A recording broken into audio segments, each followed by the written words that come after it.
What is up, everyone? Welcome to another episode of the Camper Report and the Long John Podcast. It's a joint stream today. If you guys haven't already, go check out Joseph Kamperman's podcast, the Long John Podcast, and his Twitter as well. Actually, I forgot to put your Instagram in the description, but I will. I could actually do that very soon. I could do that after I'm done with this intro. But the link to his Twitter and his YouTube are in the description. Promote yourself a little bit, Joseph, and kind of tell them what you do. You do pretty similar to this channel, but kind of tell them where they can find you. And then, I'm excited to talk football. There's a lot to talk about. And guys, no Niners. I'll probably try to get some Niners content out there maybe tonight. So stay tuned for that. We'll be talking NFL today. So how are you doing today? And promote yourself a little bit. Yeah, thanks for having me on here. I know we threw it together. I got on here sort of last minute, and I appreciate you having me. Again, I'm Joseph Kamperman, host of the Long John Podcast. I've had this podcast for almost about a little over 6 months now. Started in March. Then, of course, sort of took a 7-week hiatus, and I'm starting to get back into it. And then, of course, I'm going to take another 2-week hiatus. I just moved. So the last stream I actually did was actually with you back in July. I've got to upload that stream still. I've been moving. It was actually like the process of moving. So you guys can find me on Twitter, YouTube, and Instagram at the Long John Podcast, as well as on TikTok and Twitter. You can find me on YouTube, TikTok, and Instagram at the Long John Podcast, as well as Twitter or X now at the Long John. Nobody calls it X. No one calls it X. And you can also find me on the new Instagram version of X, which they call now Threads at the Long John Podcast as well. So find me a little bit of everywhere. I'm on as many social media platforms as possible. Again, I do try to update those things, but I have taken a hiatus. So this is actually sort of my welcome back moment for me. So I appreciate you having me. I'm doing well. And you can check out, I know, especially during the height of the season, I focused on basketball pretty heavily. And then, of course, I took a convenient 6-week hiatus during the first part and all of training camp, as well as the first part of the season. So I'm appreciate you bringing me on the show, and I'm excited to get these topics kicked off. Yeah. And when I'm talking, if you want to quickly send me or even drop in the description, because you should be able to do it yourself, your Instagram too. So if you want to do that. But guys, thanks I didn't actually get to post this right. Like I came back from cross country and then I didn't really get to post it. I've just posted the stream now.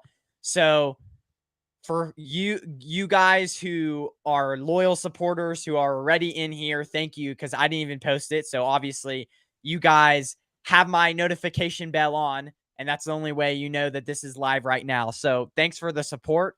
Carcast is already in here. Yo, I need to have you on. I think my voice just cracked.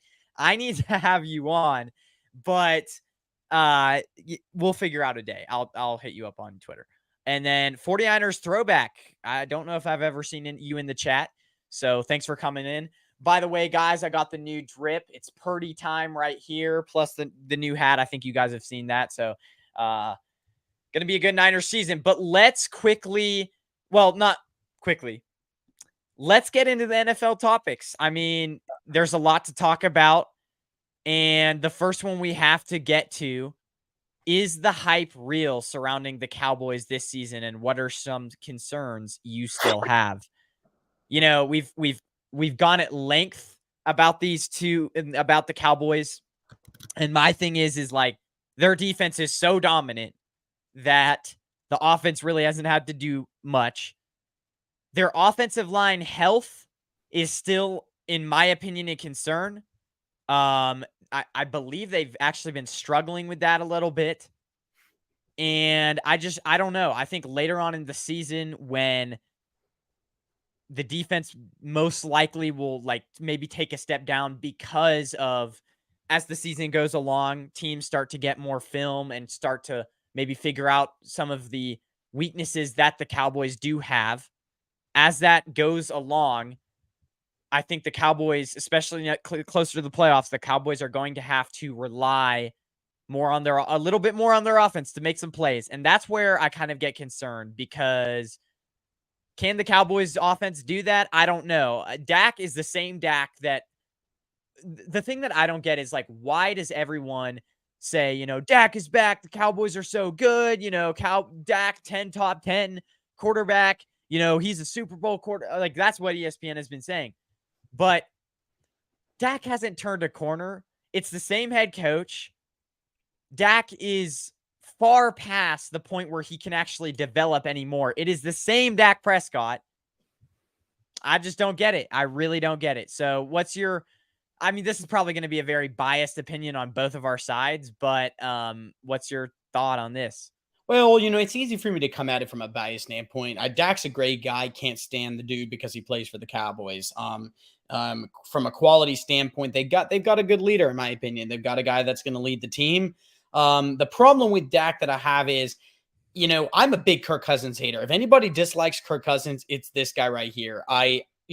Kirk's also a great guy, but in the world of sports, we don't play for great guys. It's what are you doing on the field? And Kirk Cousins has had arguably better stats than Dak Prescott, yet gets all this hate. And then Dak Prescott, it's like the moment he, they were in and, dominated the last 2 weeks. And all of a sudden this is a Cowboys Super Bowl team. And I honestly, I've seen this many times. The Cowboys have had many options, many teams that I have thought were Super Bowl caliber, and I'm not going to deny that. But then it gets to the playoff season, and whether it's coaching, whether it's Dak, whether it's injuries, they all accumulate, and the Cowboys have not performed in the month of January. And as an Eagles fan, I'm happy they haven't made it to the month of February. And so, but one of my biggest things is in week 1, there was a lot of hate towards Dak because he only completed 54% of his passes and he only threw 24 passes. Well, he came back in week 2 in a dome at home, and he threw 31 to 38, and what many people thought was potentially one of his best NFL games. I can't say that I doubt that, because I do believe, when Sauce Gardner was guarding CeeDee Lamb, he really didn't target him, but he did a good job of they really were in control of this game from start to finish.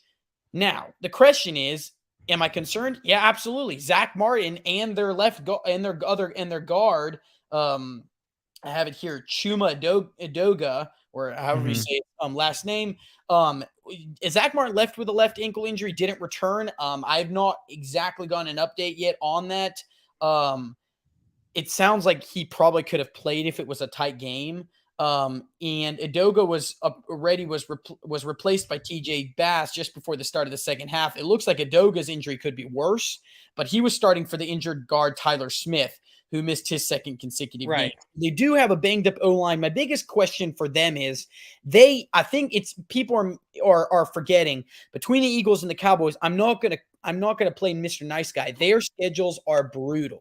The Cowboys have a section of their schedule where it's Niners, Chargers, Rams, and Eagles. 3 of those 4 teams are very, very difficult. And honestly, even the Rams, I think, will make it more difficult than people think, especially. I think the Rams are even more challenging than the Chargers, in my opinion. Potentially. But I mean, you've got 2 of 4 teams that are playoff caliber teams. And I would honestly, after the injury to Aaron Rodgers, I would now throw Chargers back in the playoff mix. Even though I know they always have been, but I had them missing the playoffs in earlier shows. And then, of course, then they have another section where it's Eagles, Bills, Dolphins, Lions. That's 4 really tough teams. And I will say the biggest thing that I would like to say is, it's funny because I've got a bunch of Cowboys fans who are like, we have played people, the Giants were a good team, the Jets were a good team. And I'm going to tell you right now, both of those teams are capable of winning games. And I'm not going to sit here, but I had to laugh when the narrative of you haven't played anybody was used on the Cowboys. As an Eagles fan, I heard that all year last year. Now, the truth is, we ended up going to the Super Bowl and had arguably one of the most entertaining Super Bowls for a loss. Now, if it was gut-wrenching, it's hard for me to get over it. What I would say for this is circle that Niners matchup. I don't care if the Cowboys go into it and lose, because I do view the Niners as a top 2 team in the NFC. I view top 2. Top 2. They're number 1, baby. I'm debatable on that. I goes back to their quarterback situation, but Purdy has looked good. My biggest thing is this: I view the Cowboys as the 3rd best team in the NFC. Right now, I sort of have the Eagles and 49ers as neck and neck. I'm not really entirely sure from a talent standpoint if you can separate them at all. I think the one difference is I would take Hurts over Purdy right now. The Cowboys, my concern is coaching. I am not a big Mark McCarthy fan. I think that regardless of what we want to say, it's hard to even compare his time in Green Bay because he had arguably one of the best quarterbacks of all time in Aaron Rodgers. I really just think, I don't know. I have a problem with the head coach calling plays. I was really happy when Nick Sirianni gave it up, even though their play calling has been suspect the last 2 weeks, sorry. The real question is the hype surrounding the Cowboys season? No, I don't believe I think it's real, but can they produce when it's mattered? And I am concerned about their January predictions and the fact that, honestly, 8 of those games are really tough in the 8 teams that I just mentioned. Right.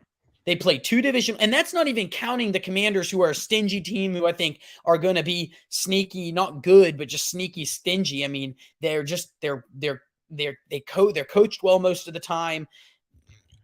These are 8 games that I'm throwing out there that are not even and their schedule. These are 8 really tough matchups. The Commanders, I mean, Chase Young looked finally good last game. Sam Howell starting to take that step. They're kind of starting to lean on the run game. The only problem is where I think the Cowboys have a mismatch is the Commanders' offensive line is atrocious. And their defensive backs. I know they've got Emmanuel. What's Forbes from Forbes? I think but I am concerned about their defense. The biggest thing is it's divisional matchups, and the NFC East is a good division, contrary to what people believe. Right. I mean, 3 of those teams are 2-0, and one of those teams is 1-1, and I probably should be 0-2. But to answer this, just sort of finalize at least my opinion on this number one question is, I'm not all in on the Cowboys hat because I'm concerned about the coaching, and I think it's a justified concern. However, I would be an idiot if I told you that the Cowboys were not going to be a top team in the NFC. If they're not a top team in the NFC, then I will look back at this show and say, no, it's arguably one of the biggest failures, because from a talent standpoint, they are probably as talented as they've been in the last 15 years. Now, there was what was it? Oh, I'm going to get the year wrong. I don't know why 2015 is sticking out to me. I don't think it's 2015, but that the year their defense was scary good, with Jalen Smith, and I'm trying to think, and they were very, very good. Their defense was exceptional, and I thought they really had a chance. Remember, they went 15-1, and then they lost. I think I do remember that. So, am I going to say it's the best team in the last 2 decades? I don't know if I'm willing to say that yet. We are 2 weeks into the season, but I will say let's circle that Niners matchup. That's a big matchup that's happening in a couple of weeks. I want to see exactly what's going on with that matchup before I give an opinion on is the hype real, because I think a couple of weeks into the season, it would be fair of me to give an assumption. They're a talented team. We saw 2 polar opposites with Dak. We saw the 54% Dak who only completed 24 passes, and we saw a 31 for 38 Dak who had a couple of passing touchdowns and played relatively well against what I do believe is a decent Jets defense. However, if you're always playing from under the gun, like the Jets are more than likely going to be this season, is that really a justified win? And I will say, if it's you know what I'm saying? Like, it's hard to know that game and look at it from an unbiased opinion and say the Cowboys were absolutely go ahead. The Cowboys were absolutely capable of scoring 50 points. The Jets defense kept this team in, but had they had even remotely a guy who was willing to, they also had no run game either. I mean, you look at, I think Breece Hall and Dalvin Cook combined had 8 carries. Well, and I'm about to, I mean, later on in the show, that's terrible. Like 8 carries combined is, like, obviously, like I said, terrible. But I mean, you have to give the Cowboys their props, right? You do. Because Micah Parsons right now showing everyone that he is the defensive player of the year. They got Mozzie Smith. He's looked good. They obviously got the addition of Stephon Gilmore, which he got has really improved. Well, their defense, no one's going to look at You're talking about injuries, though, and that's because Brandon Cooks Yep. He's a vet as well, and he returned to practice. But later on in the year, guys like Gilmore, Brandon Cooks, Martin, how healthy are they going to stay? But you could make that same argument about the Niners too, and And that's I will why say it's only week 2, so we don't know. it is only week 2, and I will say one thing that I'm going to give Cowboys props for.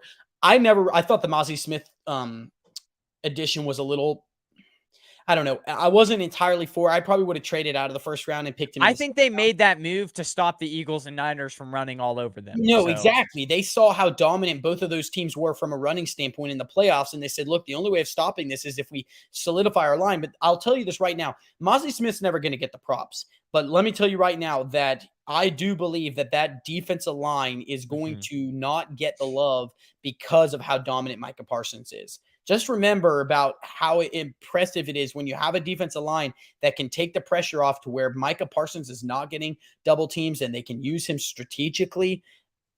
It's just Mozzie Smith could be a very good pick for this team, just because of the pressure he's taking off of the rest of that D line. So that's sort of my opinion on it. 2 weeks into the season, the Cowboys have some positives. I am a little bit worried about that O line, and when they play a team like the Eagles, like the 49ers with stacked defensive lines, how are they going to hold up? Right. Let's move on though. And guys, if you're watching on Twitter, I greatly appreciate it if you could come over to YouTube and hop in the comments, give us your questions. I'm close to 500. I want to be posting more content to get to that 500. So go check it out. And if you haven't already, go check out the Long John podcast with, I think Joseph dropped the Instagram in the comments, and then, YouTube and Twitter are there as well. His YouTube and Twitter at the Long John podcast. So Nick Chubb, I don't even want to show the video because I looked up on YouTube of his injury, kind of the replay, because I didn't watch that game. And then I heard about the horrible injury that ensued. I have a few thoughts. First thing, if you watch that in full game speed, terrible hit by my gosh, what's his name? The safety. Minkah Fitzpatrick. Yeah, Minkah Fitzpatrick. Terrible hit.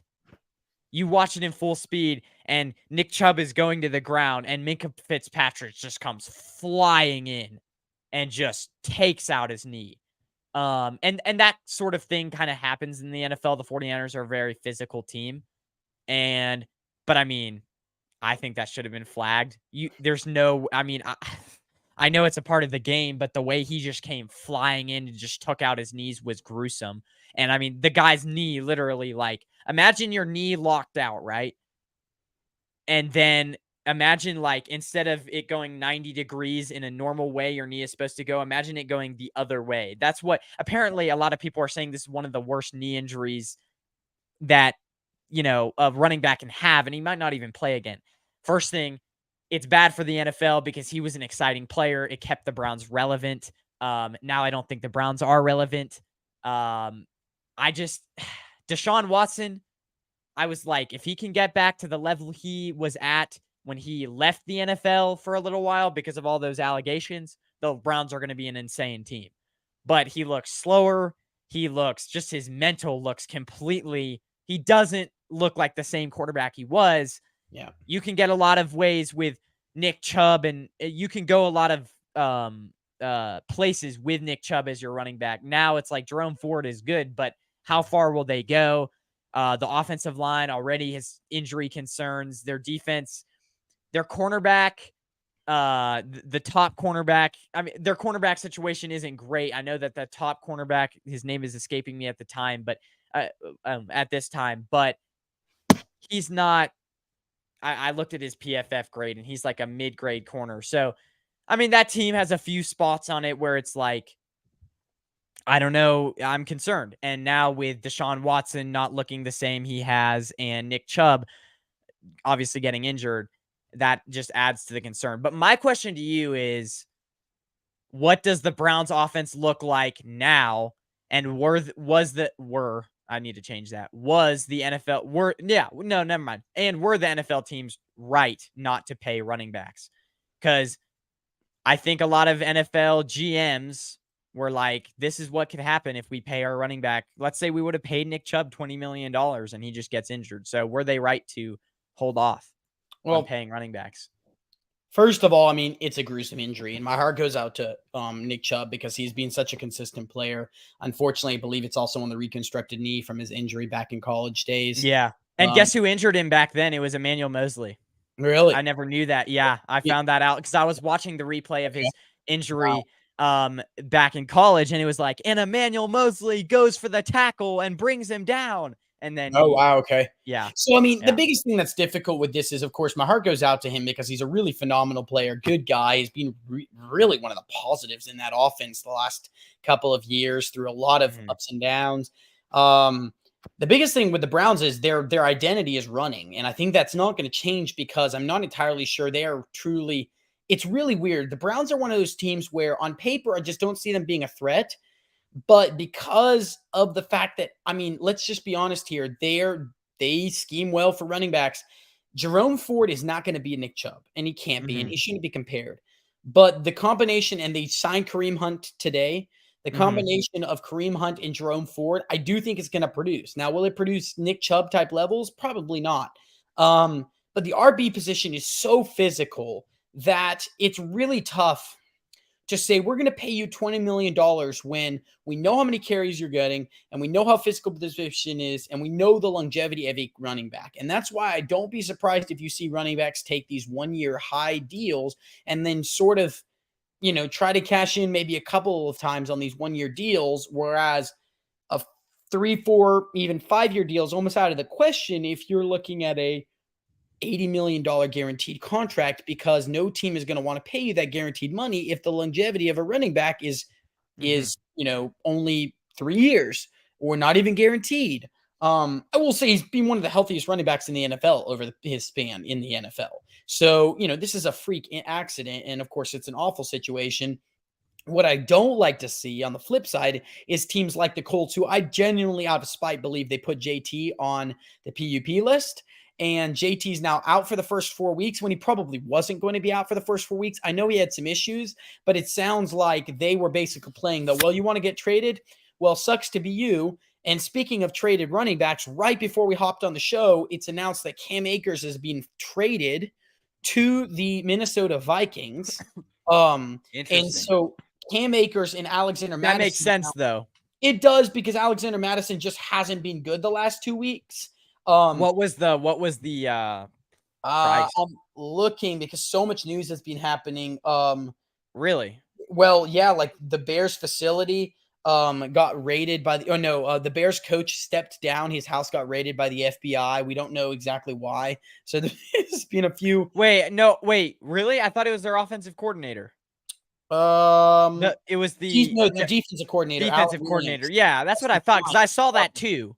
I saw that too. He's resigned because he's taking care of his family and his health, is what he said. But there was another report saying the FBI may have raided their home. I don't know. I'm not. Yeah, and there was allegations. I saw that, but I didn't. It was not Eberflus. I knew that. No. But with that being said, the Rams traded Cam. That was a really big random sidetrack. But the Yeah. Rams traded a 2026 seventh round pick to the Vikings in exchange for a 2026 sixth round pick. So 2 years from now, they're going Nothing. to cash in on these picks and they're trading Cam Akers. And ultimately, I think it really was just becoming a distraction. And I'm Yeah. going to tell you right now, if it works out for Cam Akers, he goes behind a team that really does like to run the ball. I think it's a good situation for Cam Akers. And ultimately, the Rams get rid of a guy who I really think is actually very talented. He goes to, I really honestly at this point, he goes to compete with Alexander Madison. But these are very physical positions. And I'll tell you right now, I mean, look at the Eagles. The Eagles are a good example. And trust me, it drives Eagles fans mad. But we got rid of Miles Sanders and we replaced him with 3 running backs that make his salary in Carolina. And I'm going to be honest with you, Miles Sanders is a very talented receiver, running back. But I believe between Swift, Gainwell, Boston Scott, and Rashad Penny, I don't know. I can't tell you right now with a confidence of mind that they're going to have less production than Miles Sanders. Maybe not individual, but as a whole. And so it's tough because running backs want to be treated equally, and I'm for that. But they're probably the most physical position in the NFL. They get, if you're a bell cow running back, you get 25 carries a game. I mean, you're getting in the multiple hundreds of carries per season. there's no way your knees and your body can hold up with the amount of hits they're taking. And they don't get protections. Remember, receivers get protections when they're held before catching the ball, which it could affect, mobility and stuff. They get protection when they are tripped.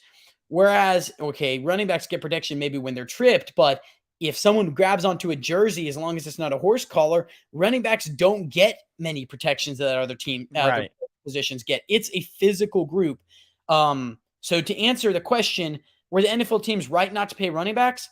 Well, it's tough because truth is Nick Chubb was the heart and soul of that Browns offense, but not every running back is. I'm going to be honest.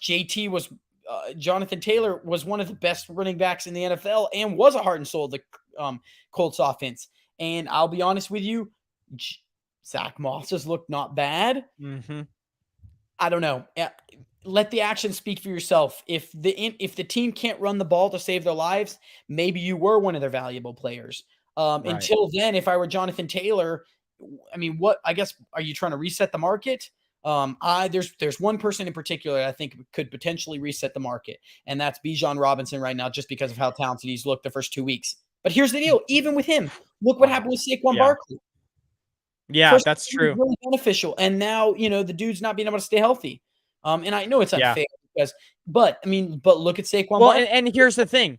Saquon Barkley.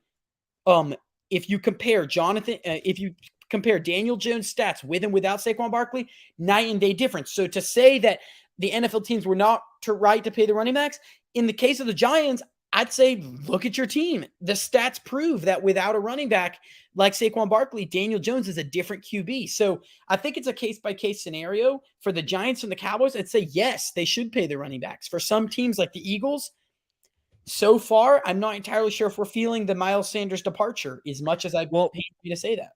And here's the thing that's a little unfair to the running backs. I mean, yes, they don't stay healthy, but if you look at a lot of times and this is a grievance that a lot of 49ers fans have with Kyle Shanahan, but I look around now and I'm like, this is what a lot of coaches do. When a coaches get a toy that is very elite, like a player that is very elite or a toy that they can use that is very elite, they tend to overuse him, especially if their team needs to win. Yep. Stefanski, I mean, he might be out of a job in the next few years, if not this next year. Yep. Because I guarantee you he was the one advocating for Deshaun Watson. And now that he's not working out, what does Stefanski have for his name? So he might be out of the door and fired. But my point is a lot of these, and so he needed Nick Chubb. He needed him because they needed to win a lot of games. They needed to win now. They needed to make the playoffs. They needed to show some progression, right? Same thing with Kyle Shanahan and Christian McCaffrey. It's like a lot of grievance that the 49ers have against Kyle Shanahan is don't use him so much, right? And I feel like a lot of head coaches do that is when they get something, a guy that's very elite, they tend to overuse him and get him injured. So in the running back side of things, it's like, yes, we don't have very much of a shelf life, but the reason why we don't have a shelf life is because these coaches in part are not being fair to us because they're using us too much. And in that way, we're susceptible to more injuries. That's where I think the position that Bijan is in right now is perfect. It's probably not going to last forever, but that's where I think the NFL teams are slightly wrong because they definitely are sometimes overusing running backs. You see it with Christian McCaffrey. You saw it with Nick Chubb. When Austin Eckler is on the field, you see it with him. It's just, yeah. And no matter the rules, that position is not getting less physical. I mean, they're going to get, and the biggest thing is the lifespan of a running back is 3 years, unless you're Derrick Henry. Yeah. Let's just be realistic. The dude's a freak of nature, but unless you're Derrick Henry, he's not as the leader. But I mean, I don't be surprised if, the Eagles format, the 49ers have used 2 running backs. It looks like Algier and Bijan Robinson. Don't be surprised if that becomes even more so important because of how physical that position is. You want 2 running backs because now it looks like even for the Browns, Jerome Ford looks like he's coming on, and now you've got Hunt and Jerome Ford. And I'll be brutally honest with you, not the worst. They're just in a Yeah. really tough conference, and let alone a tough division where really all 4 of those teams could be vying for a playoff spot. So that's sort of my opinion on it. Yeah. It's payment is a really tough one. I'm waiting for someone to reset the market. I'm going to be honest. If Josh Jacobs can't reset the market after the year he had, I don't know how you could. But then look at what Josh Jacobs has done the last 2 weeks. Not a whole lot. And this Raiders Yeah, team. but that also could be because of Jimmy Garoppolo and his limitations to throw Exactly. downfield. So He's it's probably so dealing with a lot more heavy boxes yeah. in the And Daniel Jones is a good example. I'll use him yeah. as an example. You guys go back, look at the stats. Stats don't lie. Daniel Jones with Saquon Barkley, Daniel Jones without. It is night and day difference. So for the Giants, you'd be a fool to lose him, just being Mhm. honest. Yeah. The Eagles, not so much. Yeah. Moving on. Which team out of these undefeated teams is faking? There's 9 undefeated teams after week 2. Did I cut you off before? No, nope. Okay. Yeah, just making sure. Don't want to do that. Very But good. there's 9 undefeated teams left in the NFL, and it includes the Eagles, Niners, Cowboys, Saints, Falcons, Bucks, Commanders, Dolphins, and Ravens. It's crazy that we're sitting here and 3 NFC South teams are undefeated. But we'll start with, I guess we could start with the Eagles. I'm gonna go ahead and obviously say this is obvious. They're contenders. I think that they've had their struggles, but the 49ers did that too the last 2 years. I'm not super concerned. If we're sitting here and saying week 12, you know, the Eagles are not great. They still haven't figured out the run game. I really want to. I mean, they obviously kind of figured it out a little bit against the Vikings, but the Vikings don't have a very good defense. My concern with them is like your guys' linebackers. I mean, just your defense didn't look the greatest. I mean, your defensive line was dominant, like they should have been, but like their cornerbacks, Darius Slay, I don't think is the same cornerback as he used to be. He against the Vikings, I mean, was getting. I guess it's Justin Jefferson. He was kind of, I don't know. And then your Still, backup cornerback. Well, the other thing is like depth. Like Bradbury didn't play against the Vikings, and your backup cornerback number 28 got absolutely cooked on a frying pan. So it's that's a concern. And then running backs. If Swift, really the thing with him is injuries. So if you can balance that out, don't use him like you did on Thursday night as much. So yeah. those are my concerns, kind of. With the Eagles, I'll be quick on it because, of course, I could keep Yeah. speaking to Eagles.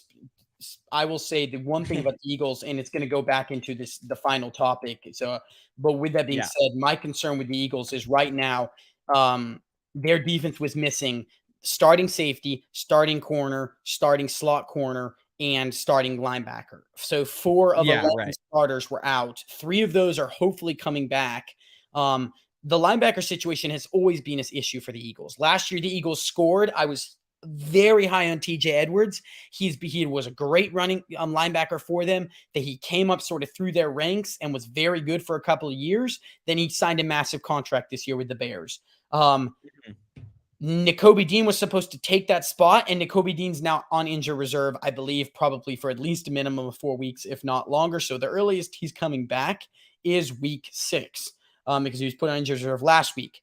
Avonte Maddox is out for the year. More than likely, it's a torn pec. I've not gotten an official notice of it, but their slot corner is now out. And so now they're bringing in slot corners. It's a concern. The one thing with the Eagles is that D-line is still very deep, very much intact. And I will tell you this right now. During our Super Bowl run in 2018, our defensive line masked Ronald Darby and Jalen Mills. Both of those guys were never great cornerbacks, but they were made to look a lot better. And so to go back to your answer about Darius Slay, he was at one point for a large portion of the game was the only starting corner. And he was one of 4 other starters that were out. That he was the only one in. Besides him and Tremaine Edmonds, we were missing 3 other starters. So he was having to deal with not just covering Justin Jefferson, but with a rookie safety above him. Yeah, that's true. Corner. So I can't really throw him much under the bus because, truth be told, in week 2 of last year, because of Bradbury, where we play zone quite a bit. There was, it's hard to know. I haven't looked at the exact stats. Yes, he didn't look as good as he normally would be. I will say, hopefully, we get those defensive players back. My concern with them is really going to be the concern that I'll share with the Cowboys, and I'll just tell you that is just strength of schedule. They're both of the Eagles and the Cowboys rank in the top 5 in the rank of strength of schedule. They have some brutal dates. And I would say those are my concerns with them. Injuries for both of them, injuries along the Cowboys line and injuries along the Eagles defense. But for me, it's okay. Can you win the big games? For the Eagles, some games that stand out to me is the Bills, the Chiefs, and the 49ers. Of course, along with the Cowboys games. Can you win some of those big games? And look, yeah, remaining to be told, but we'll go on to the next one. Niners. I will say that the deep ball on Brock Purdy is a little bit concerning. He missed 3 or 4 with Brock Purdy.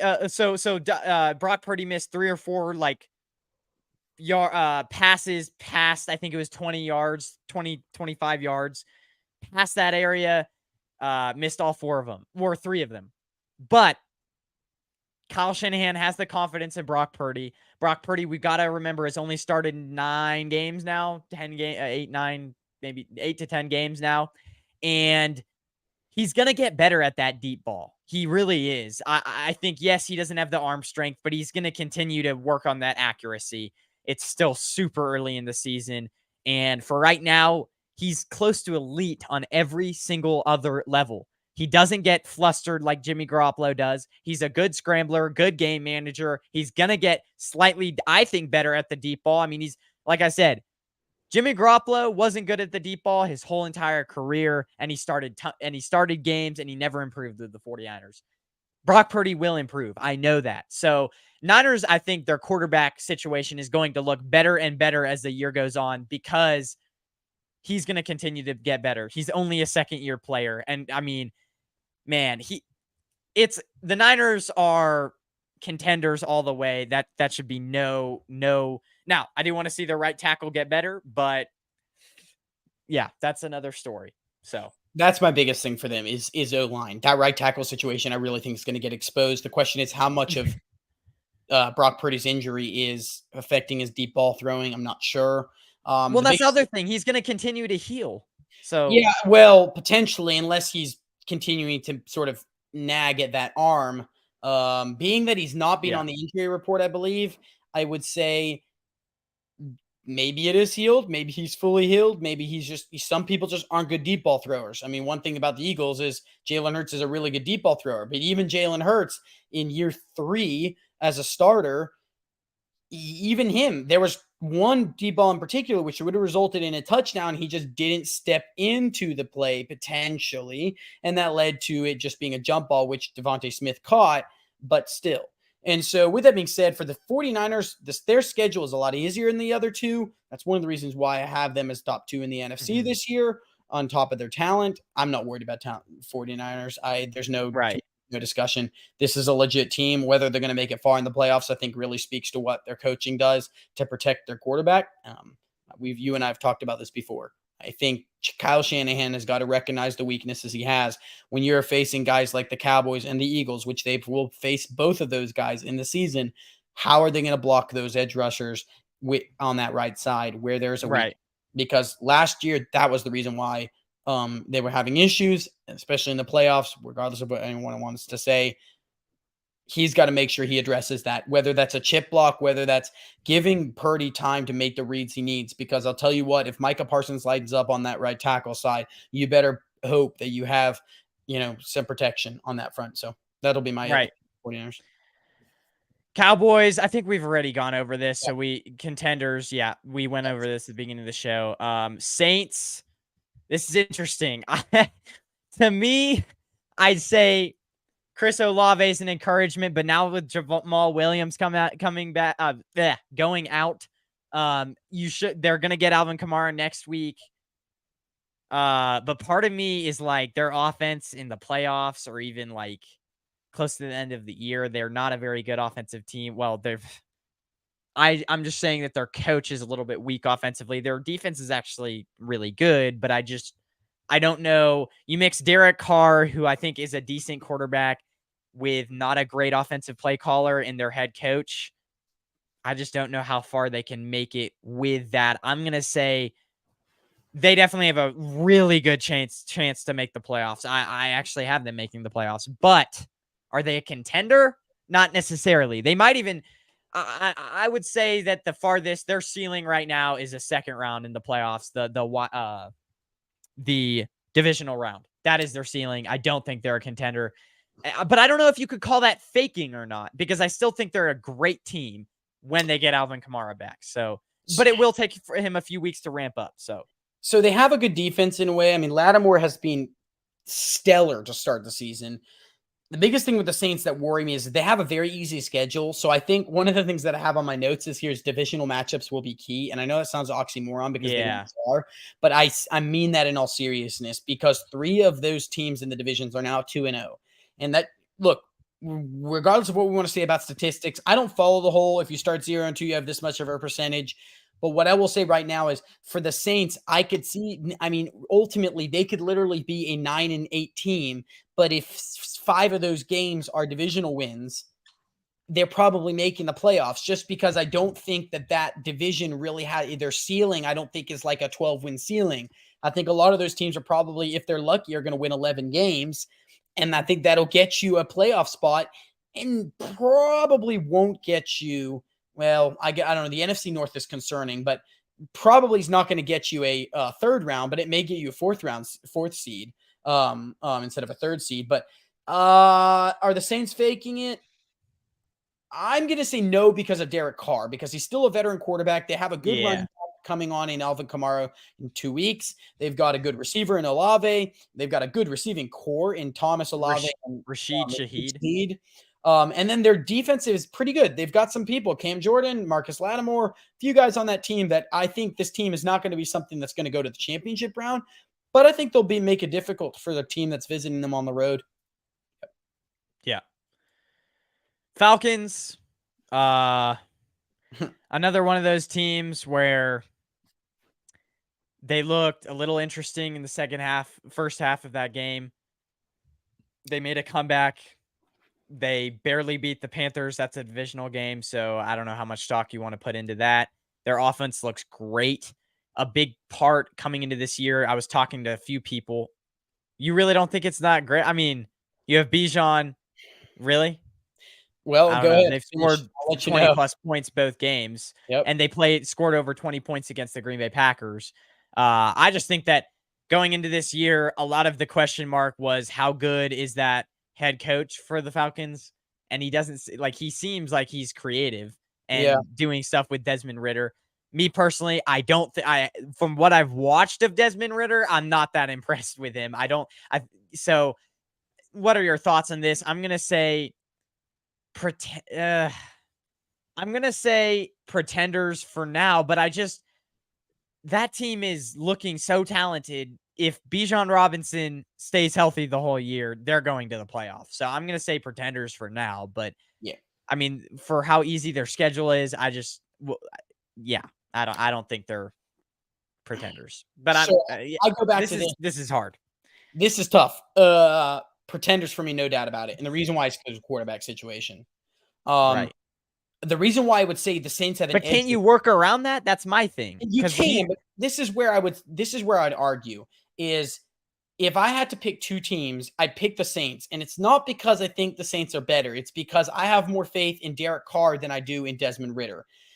He's going to have to grow into the passing role. He's got 2 good receiving options in London and Pitts. But until they officially allow him to, or he makes the step on hitting them and actually feeding them the ball, I liken this team in a way because they do have a good O-line to very similar to the year where Jalen Hurts was just starting off, where they ran the hell out of the ball, and then they meet the Bucs in the playoffs, and the Bucs stopped them from running the ball, and all of a sudden, Jalen Hurts, because of the lack of receiving options and because he essentially was a rookie, even though he wasn't, didn't look like he did last year.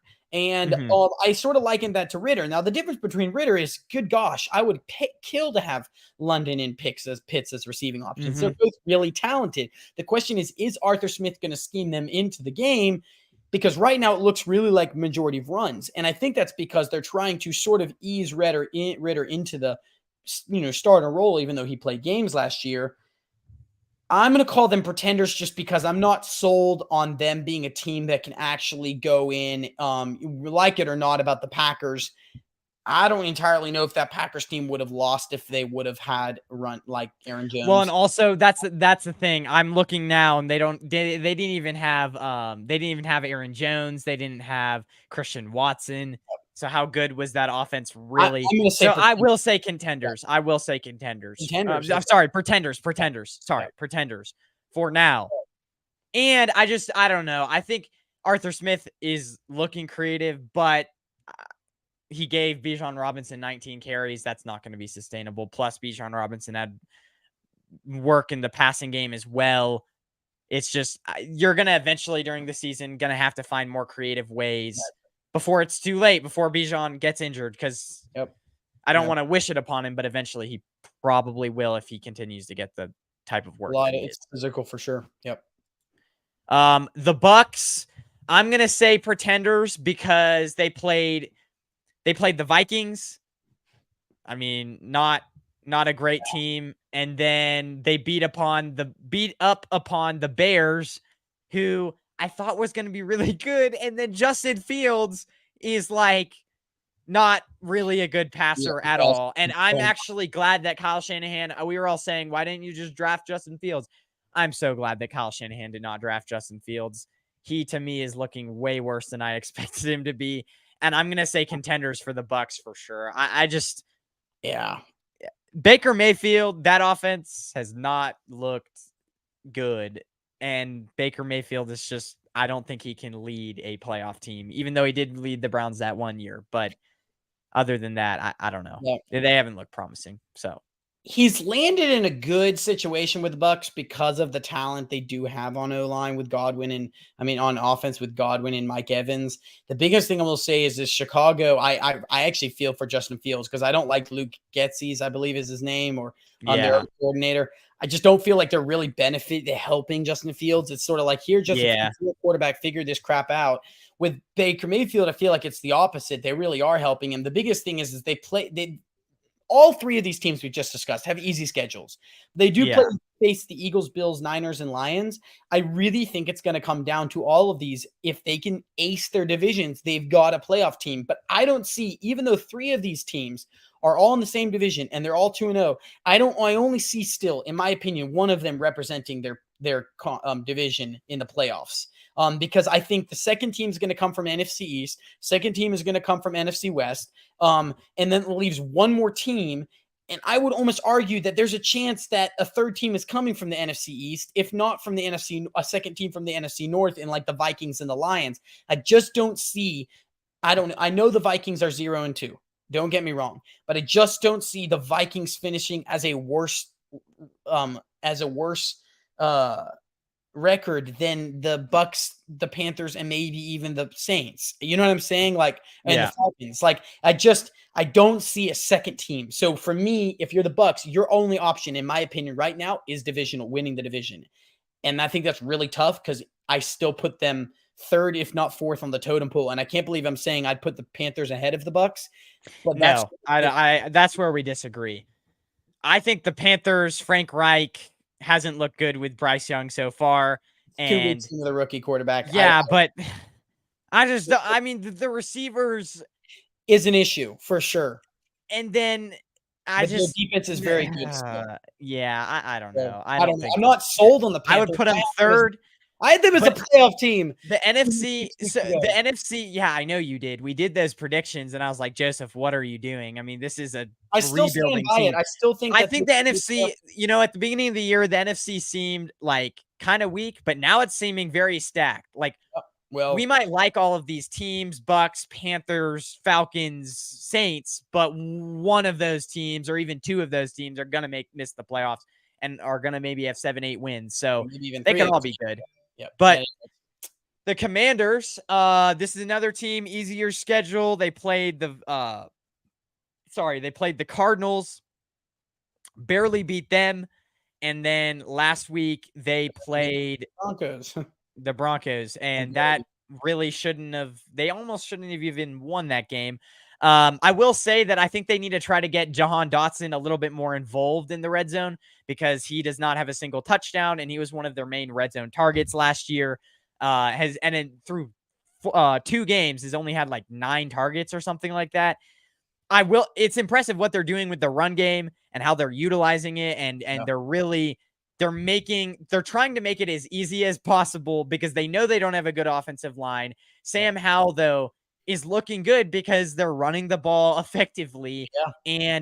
But I just feel like when they face a team that can actually stop the run, they're going to have to drop back, and their offensive line is so atrocious. I'm going to say pretender for now, because I just don't know how long you can rely on the run game to carry this offense. So, but Chase Young has looked good for the first time in a few years. So, on the defense event. Yeah, I'm going to go with pretenders on this too, and it really just goes back to the last 3 teams.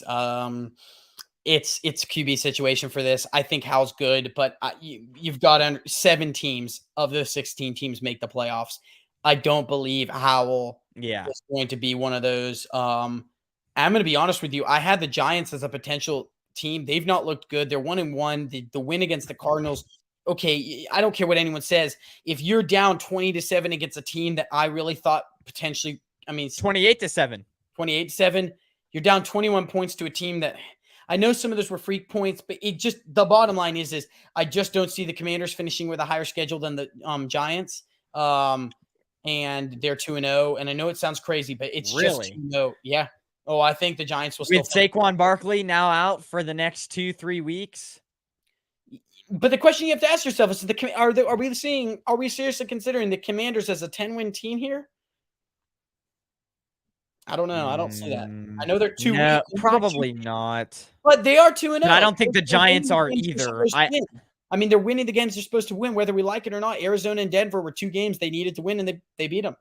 I just think that the Giants are like, if you compare them to the Giants, this is a major rabbit hole, and we should probably, because we need to get moving. But the Giants, man, they brought in some pieces, but none of the pieces that they brought in were elite. And they said, this is our offense. We're going to give you 5 subpar receivers or average receivers. And then we're going to put Darren Waller super injury prone, and we're going to rely on Saquon Barkley to have an amazing year. And that's what's happened. The Giants just took a lot of risks, and they've all been not panning out. So. And I'm not saying they will. I'm saying I still view the Giants as a better team than the Commanders. But it could be that Howell proves me wrong.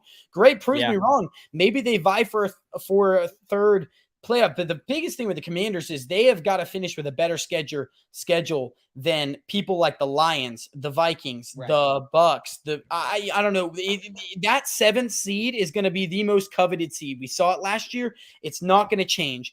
I think seeds 1 through 5 are relatively guaranteed, but seeds 6 and 7th, both very hard teams. Because 1 through 4, I think we sort of have an idea. That 15th, I would say, 15 is probably reserved for Cowboys or Eagles, and that 16 is probably reserved for the Seahawks or the 49ers, whichever finishes better. And I would say then that 7th seed was okay, fine. Okay, all the rest of the teams vie for it. I could be wrong here, but that's my opinion. We can move on. Yeah, and I obviously you have to get it for work, so let's I guess try to speed these up a little bit more if you're because hey, he's a busy man. That's why he hasn't been making shows. 7 a.m. until 5:30 now, and I've been doing 12-hour days the last 2 days. So yeah, getting ready for a trip. I feel for you, man. I have to get up. Come live.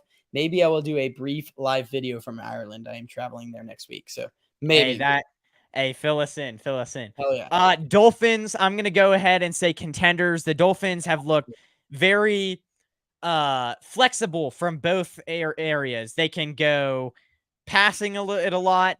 Tua, if he can stay healthy, is a top 10 quarterback. And they can also run the ball. Now, their running back position, I don't know how. Raheem Mostert, how long he's going to stay healthy for.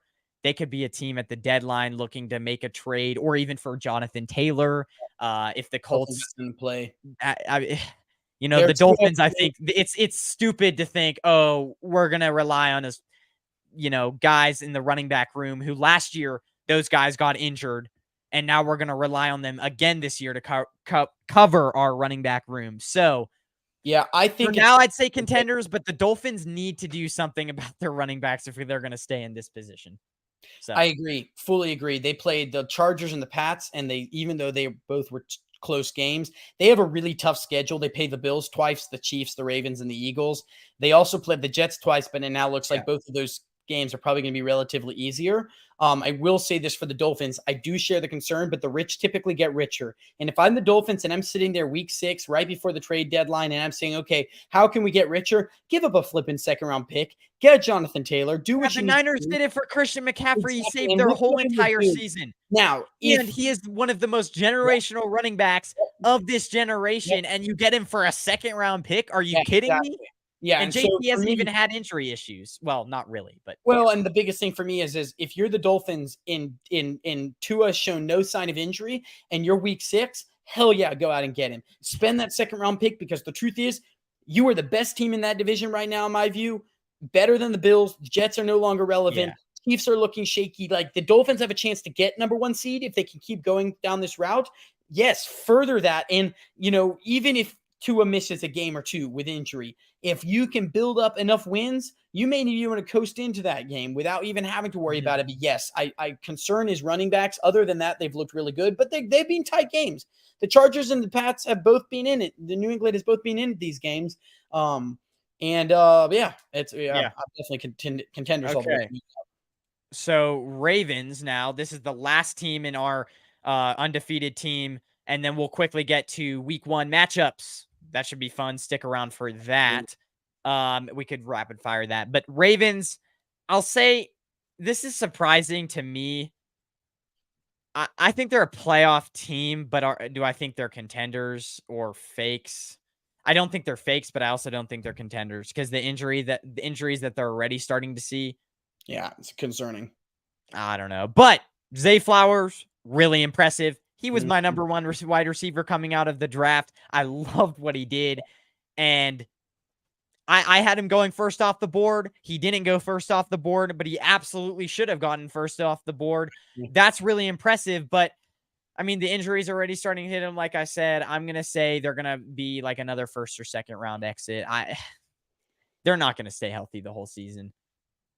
I'm worried about that. Odell Beckham's injured. Lamar Jackson's dealing with his own stuff. J.K. Dobbins, obviously. Yeah, J.K. Dobbins. Lamar Jackson did not look good. They I could think they also be also lost Patrick Queen or one of their offensive linemen, something like that. Patrick Queen's a linebacker, but yeah, I'm not sure about the O-line. I Well, would say that yeah, um, both. they do concern me because Lamar did not look I good think in they lost Linderbaum. good I gosh. can check. I can check. Yeah, check that. Well, I say this. So Lamar did not look good in week 1. He bounced back in week 2 and had a really good week against a good team in the whether we want to argue it or not. The Bengals are a good team. They have a mid-range schedule. My biggest thing with the Ravens is the injury issue. They could be a sneaky team to go in Yeah, there and Linderbaum. Linderbaum. the season.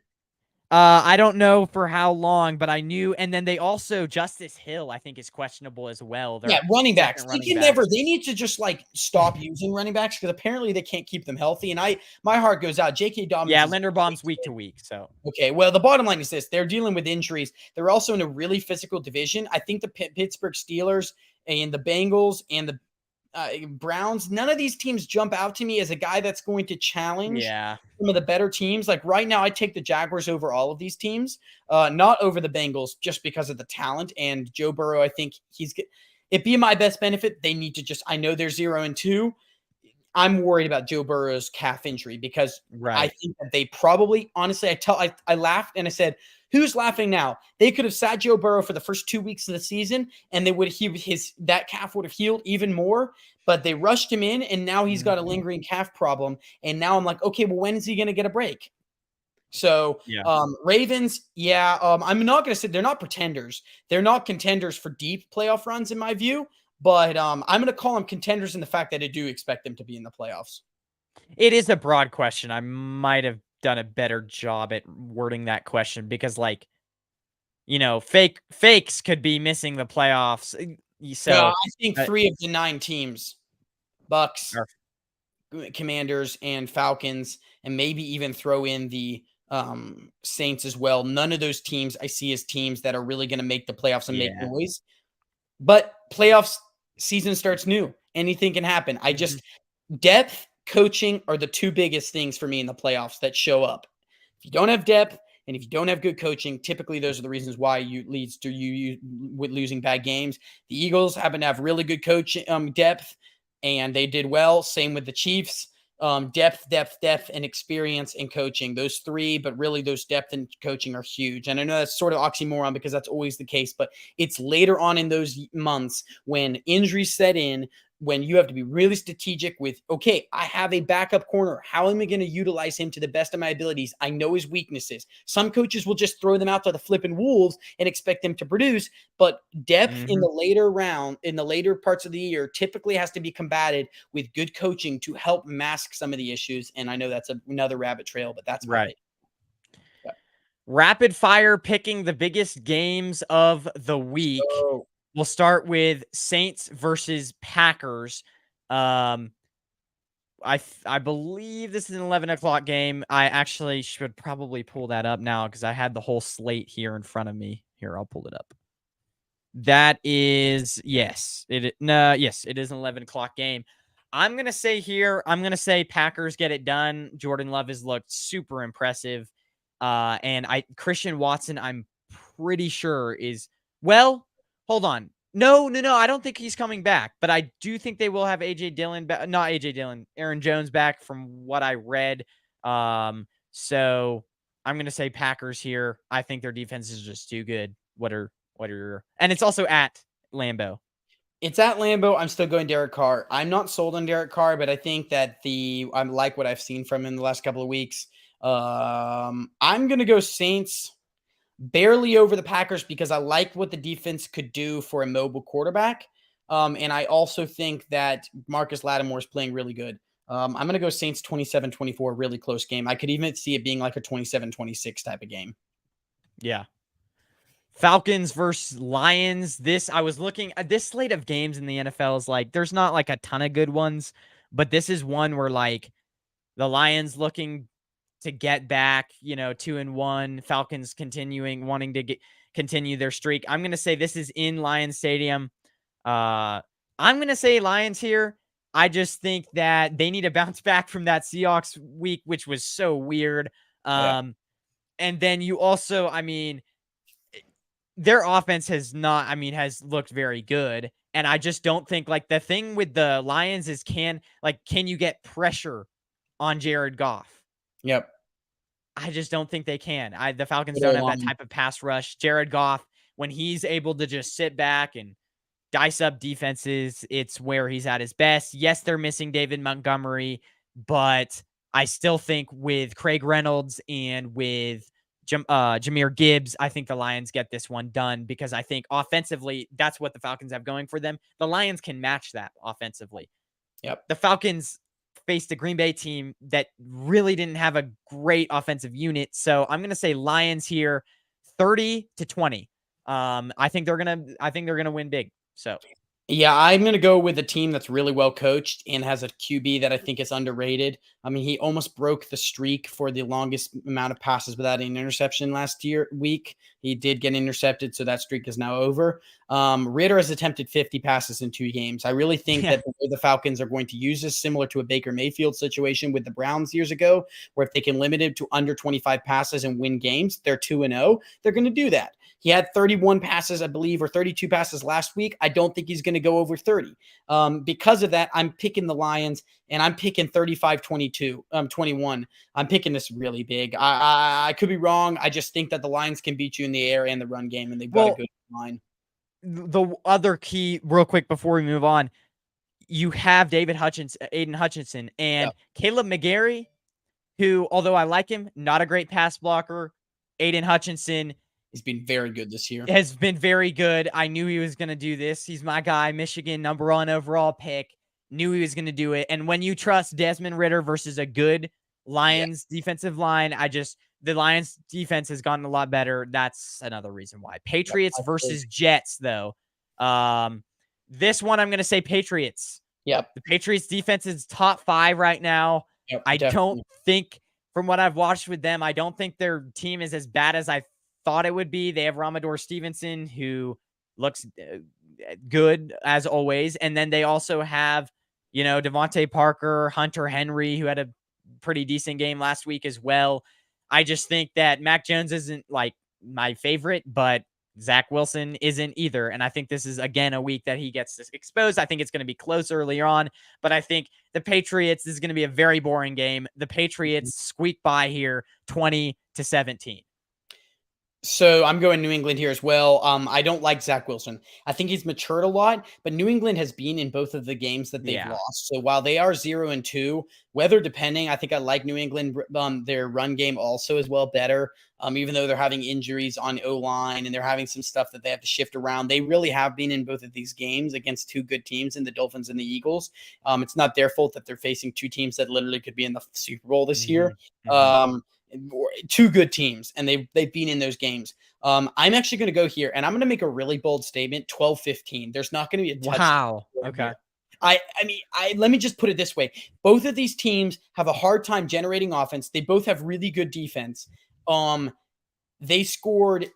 Yeah, that's just my opinion. I think both of these teams have really good defenses, and I could literally see this being one of the most annoying games. Yeah. Especially if the weather gets bad and they start playing in rain. That's true. It's at Jets. Yeah. You never know. Both of those stadiums tend to have weird weather. If it's like raining, like I said, I literally can see this game coming down to like who scores the most field goals. But that's my opinion. I'm going 12-15. I'm going New England winning. By the way, if you guys want to watch this show afterwards, I'll be splitting up some clips, and then I'll also be doing show chapters, hopefully. And guys, if you haven't already, go subscribe to the Long John podcast before we get to this last matchup in the description. Eagles versus Buccaneers. I'm going to say this is easy one. It's at Buccaneers, but I'm just going to say Eagles. To me, the defensive line is too good. I think they're going to get pressure on Baker Mayfield often and early. I could see the Buccaneers actually kind of giving you guys problems. Like I said, the receivers are underrated. You're forgetting that Mike Evans and Chris Godwin were really good a few years ago.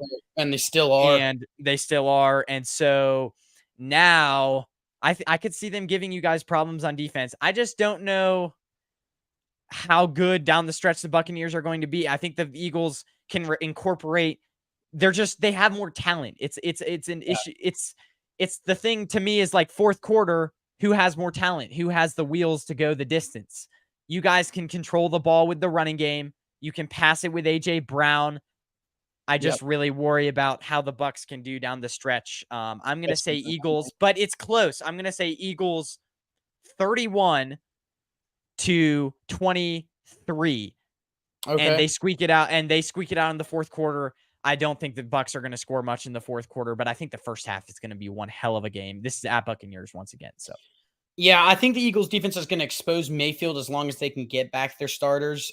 They are missing Bradbury, their starting corner, the Nakobe Dean, their starting linebacker, Blankenship, their starting safety, and Maddox, their starting defender. We know they're not getting back Maddox or Dean. It looks like Bradbury and Blankenship are slated to play, but all of these guys have an integral part in stopping a very good receiving core, especially Bradbury and Maddox. And now we're losing one of those guys, and Blankenship also comes down and plays. Yeah, Godwin is going to cook.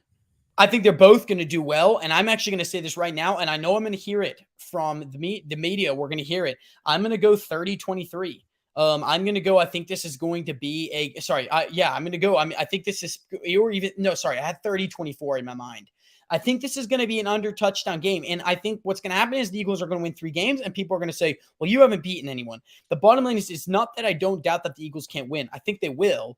But I think that the issue is this offense is really benefiting Mayfield. It's the run game that I think that what's going to happen is, I think that the Buccaneers probably will come back in the game maybe a little bit. Maybe it sits at like 30-20 for a while, right? 30 to maybe 13. But I think that ultimately, and it wouldn't sit at 30-20, but you get the gist. I think the Eagles run game is going to be what controls this. The Eagles defensive line against their O-line, I have no doubt is going to cook.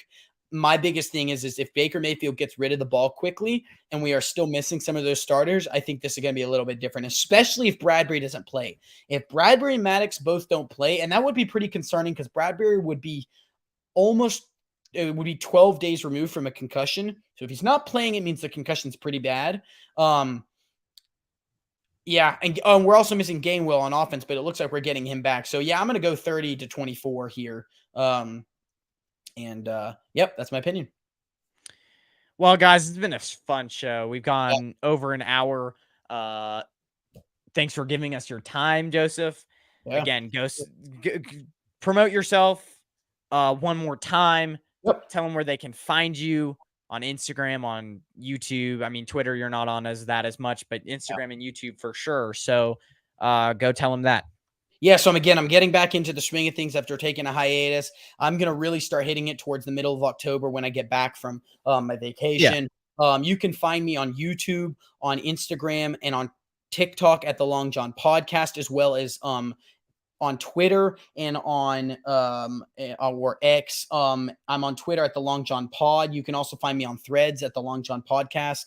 I really work YouTube a lot and Instagram. Those are the two that I sort of try to work as most, but typically I try to spread all my stuff out there. You can also find me on Apple, which I did not initially put at the beginning of the stream.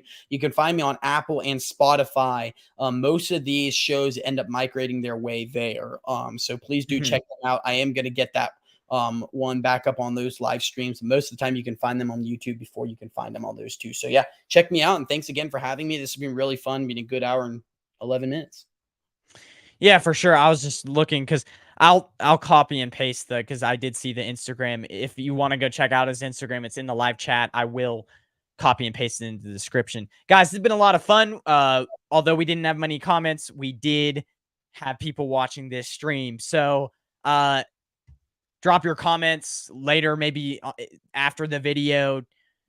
Who's gonna win these week 3 matchups? Yeah, and absolutely. Guys, it's been a lot of fun. Go have a good rest of your evening. Niners Giants tomorrow. I might be dropping a video tonight, kind of breaking that game down. So go check that out, and then posting these videos later on, as I said, clips from this live stream. So good night, everyone. Go Niners. And I guess in this case, you can say go Eagles, although I will bark. Yeah, let's go Birds. Thanks.